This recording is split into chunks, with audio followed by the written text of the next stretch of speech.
Reporter breaking. കള്ളിഷാപ്പുകളിലെ ഭക്ഷണ വിതരണത്തിന് ഭക്ഷ്യസുരക്ഷാ ലൈസൻസ് കർശനമാക്കി എക്സൈസ്. ലൈസൻസ് ഇല്ലാതെ ഭക്ഷണം വിളമ്പുന്ന ഷാപ്പുകൾക്കെതിരെ കടുത്ത നടപടിയെടുക്കും. നടപടിയെടുക്കാതെ കണ്ണടയ്ക്കുന്ന ഉദ്യോഗസ്ഥർക്കും ശിക്ഷാ നടപടി നേരിടേണ്ടി വരുമെന്നും മുന്നറിയിപ്പ്. എക്സൈസ് കമ്മീഷണർ ഉത്തരവ് പുറത്തിറക്കി. ഗോപാൽ ശിലാസനൽ വിവരങ്ങളുമായി ചേരുകയാണ്.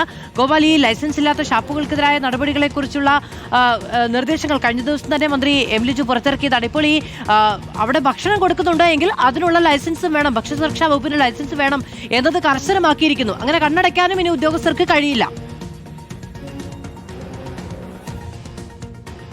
അതെ മാധു, കാരണം നേരത്തെ ഒരു ലൈസൻസുമായി ബന്ധപ്പെട്ട ഉത്തരവ് എക്സൈസ് കമ്മീഷൻ പുറത്തിറക്കിയിരുന്നു. അതായത് ഈ ഭക്ഷണം വിളമ്പണമെങ്കിൽ കള്ളുഷാപ്പുകൾക്ക് പ്രത്യേകിച്ച് ഭക്ഷ്യസുരക്ഷാ ലൈസൻസ് ഉണ്ടായിരിക്കണം, അത് ഉദ്യോഗസ്ഥർ നോക്കി പരിശോധിച്ച് ഉറപ്പാക്കണമെന്നുള്ള ലൈസൻസ്, അങ്ങനെ ഒരു ഉത്തരവ് പുറത്തിറക്കിയിരുന്നു. പക്ഷേ ആ ഉത്തരവിനെ കാര്യമായ രീതിയിൽ ആരും പരിഗണിക്കുന്നില്ല. ഉദ്യോഗസ്ഥർക്ക് അടക്കം അതിൽ വലിയ ലാഘവമുണ്ട് എന്ന തരത്തിലേക്കുള്ള വിലയിരുത്തൽ ഉണ്ടായ പശ്ചാത്തലത്തിലാണ് അത് കർശനമാക്കിക്കൊണ്ടുള്ള പുതിയ ഉത്തരവ്, അതും ഒരു മുന്നറിയിപ്പിന്റെ ഭാഷയിൽ എക്സൈസ് കമ്മീഷൻ പുറത്തിറക്കിയിരിക്കുന്നത്. അതായത് കർശനമായി തന്നെ കള്ള് ഷാപ്പുകളിൽ ഭക്ഷണ വിതരണം നടത്തണമെങ്കിൽ അതിന് ഭക്ഷ്യസുരക്ഷാ ലൈസൻസ് ഉണ്ടായിരിക്കണം. അതില്ലാതെ ഭക്ഷണം വിളമ്പുന്ന ഷാപ്പുകൾക്കെതിരെ അടച്ചുപൂട്ടൽ നടപടി അടക്കമുള്ള ഗൗരവമുള്ള ഗുരുതരമായിട്ടുള്ള അച്ചടക്ക നടപടികളിലേക്ക് കടക്കും എന്നതാണ് ഈ ഉത്തരവിലെ ഒരു പരാമർശം. രണ്ടാമത്തെ കാര്യം, ഇങ്ങനെ ഈ കള്ള് ഷാപ്പുകൾ ലൈസൻസ് ഇല്ലാതെ ഭക്ഷണ വിതരണം നടത്തുന്നുണ്ടെങ്കിൽ അതിൽ കൃത്യമായി തന്നെ എക്സൈസ് ഉദ്യോഗസ്ഥർക്ക് പങ്കുണ്ട്. എക്സൈസ് ഉദ്യോഗസ്ഥർ കണ്ണടച്ചു കൊടുക്കുകയോ അല്ലെങ്കിൽ അവരുടെ ജോലി കൃത്യമായി ചെയ്യാതിരിക്കുകയോ ചെയ്യുന്നതിനാലാണ് ഇത്തരത്തിലേക്കുള്ള ഒരു ക്രമവിരുദ്ധമായ നടപടി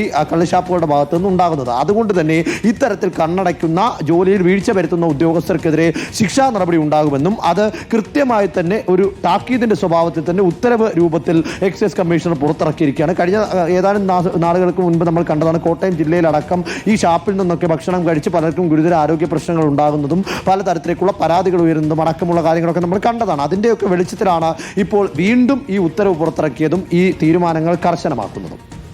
ഗോപാൽ ശിലാസനിലാണ് വിവരങ്ങൾ നൽകിയത്.